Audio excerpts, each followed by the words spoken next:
Zombie Tools started with sword fighting and got into sword making and got crossed with, we've done a lot of productions in the past, a lot of horror type productions.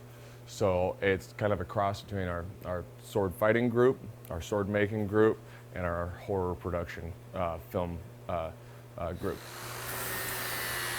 Joey and I were sitting in the Flippers bar at about midnight, getting thoroughly drunk, and we happened to be sitting next to each other, and we started shooting the shit, and it just kind of came out in the conversation that we both had an interest of hitting people with swords. So then we proceeded to go over to his house and drink till it was daylight, and then we went out on the front lawn and beat the hell out of each other with swords. That's actually how it started. Yeah, it's not like it's not some giant corporation operation here. It's just two dudes making blades.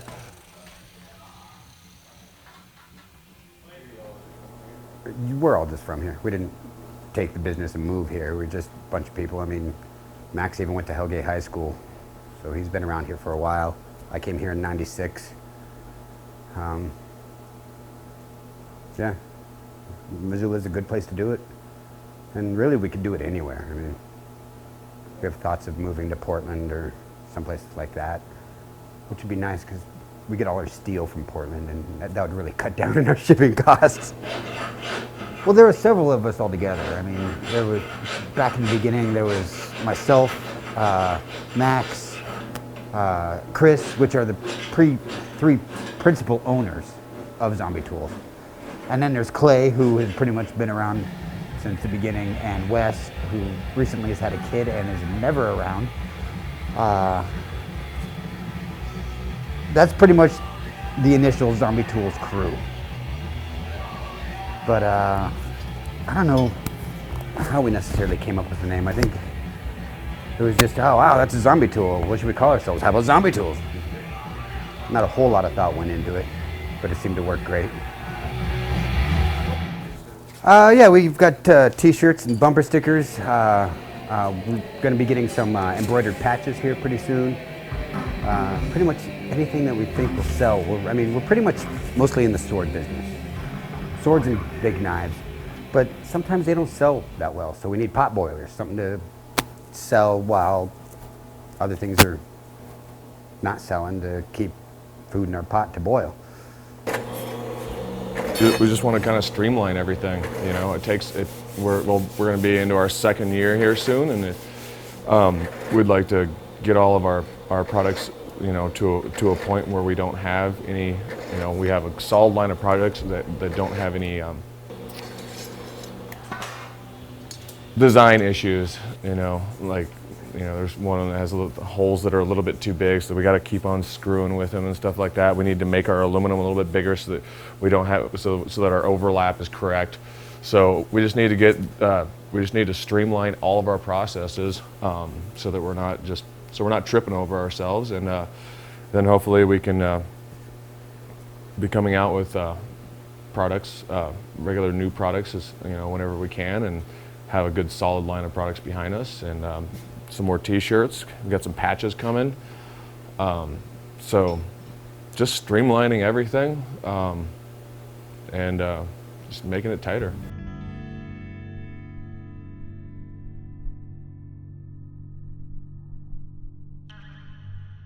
I was just one of many who was drafted during the Korean War.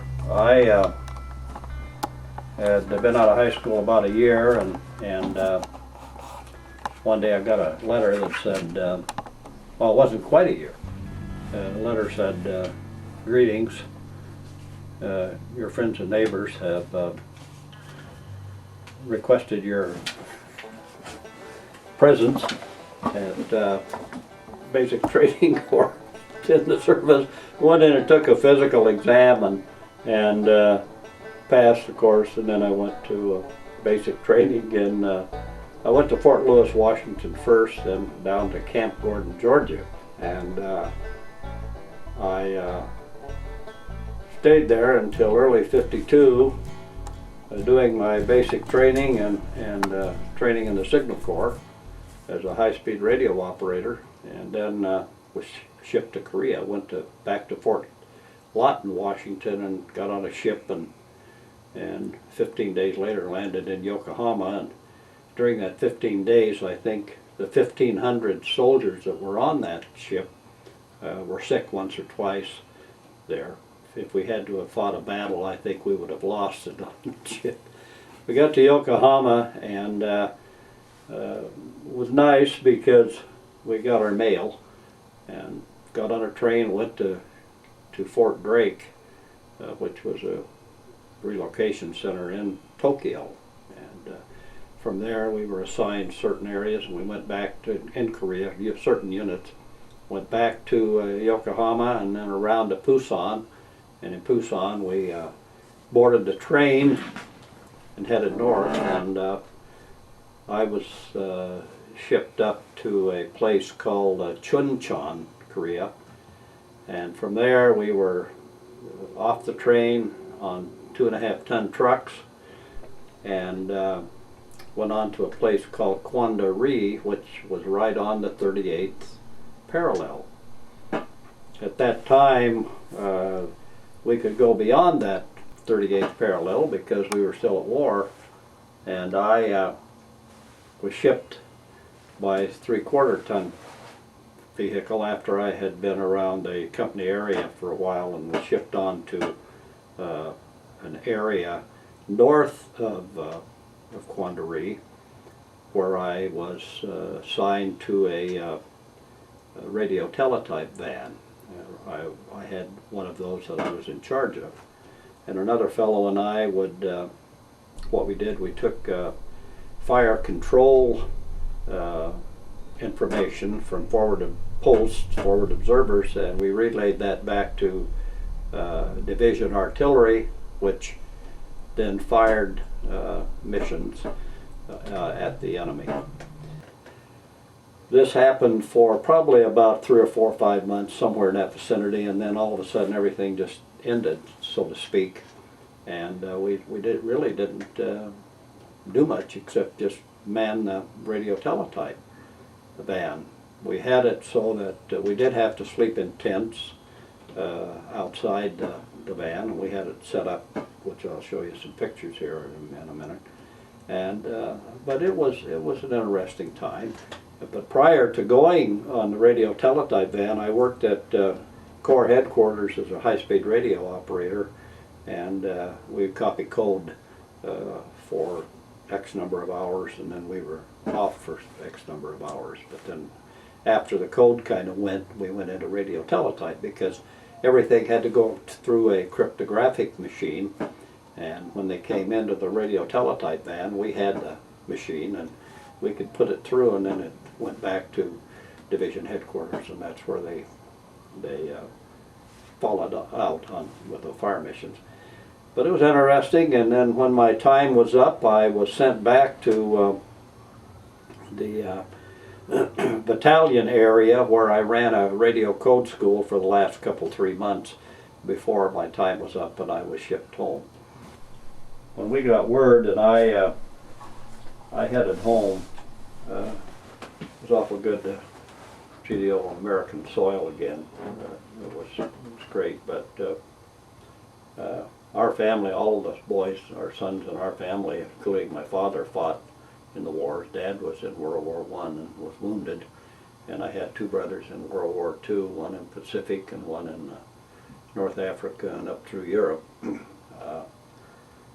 Fortunately, my 2 brothers and I were, even though the other 2 saw combat, came home without any wounds, but Dad had been wounded severely in World War I.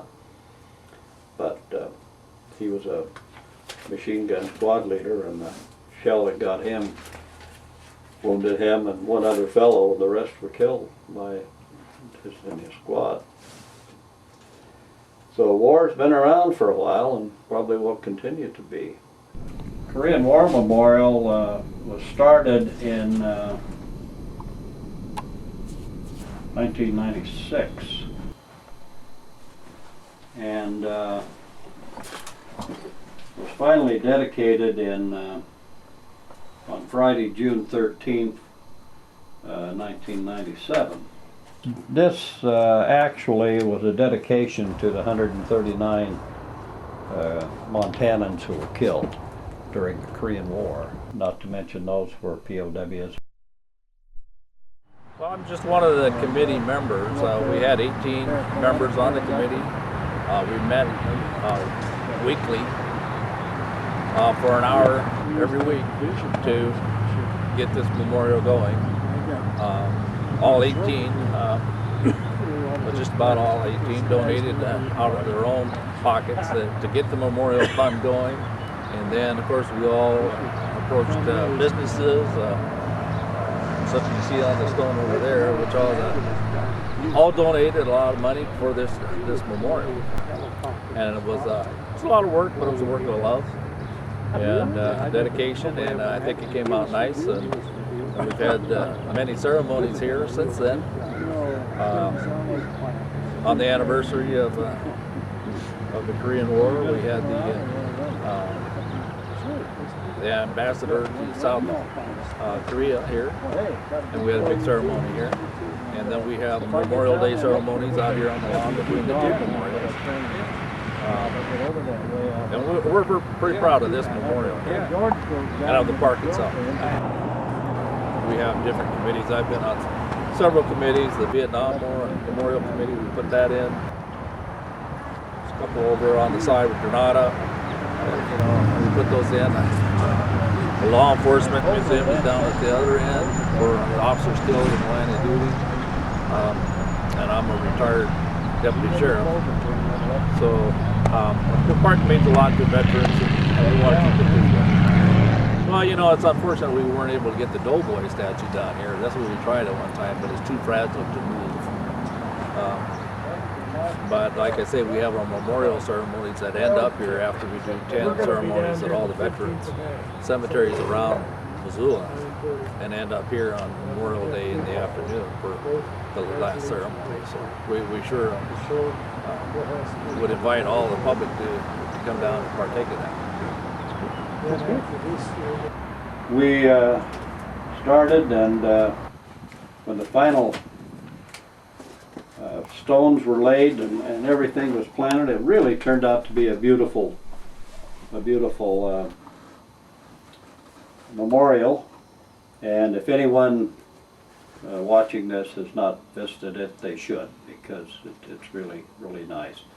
Always ongoing costs, which we can always use money for to keep the flowers and things moving. Currently, the two American Legion posts in Missoula and the VFW post are going to do the annual maintenance on the memorial. Most of the Korean War guys are getting up in years. Consequently, it's kind of hard to get them to kneel down and pick a weed or two out of the deal. I did not know personally any of the men. However, I do know some of the relatives of the men on the wall. In fact, one of the gentlemen, Jack Stevenson, is in our local coffee group, and I believe it was his cousin who is on the wall.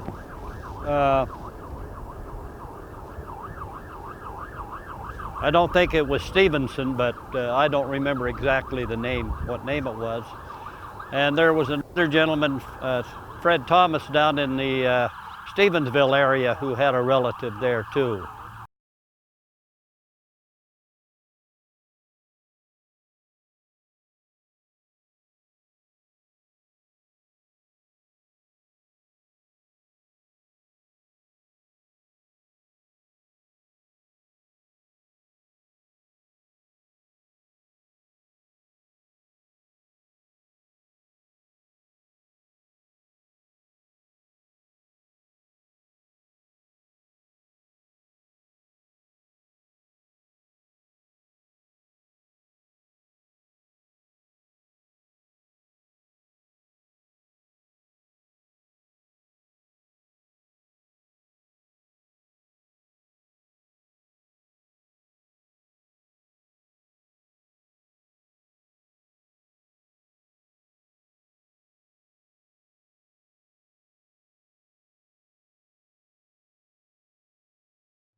I don't want to make something that's already been made.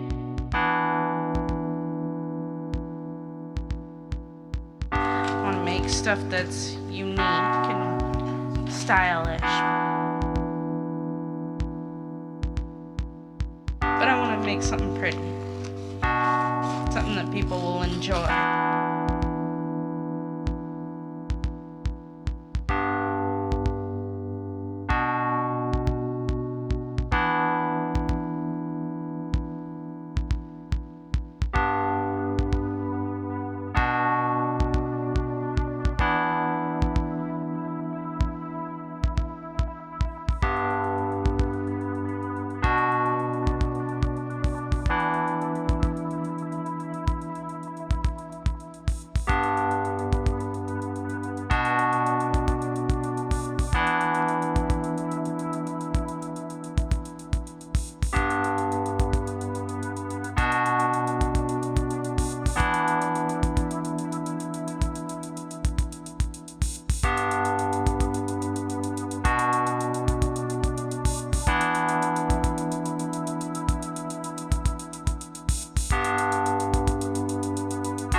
Just to look at everything around me and find the simple beauty and inspiration for life I want to live.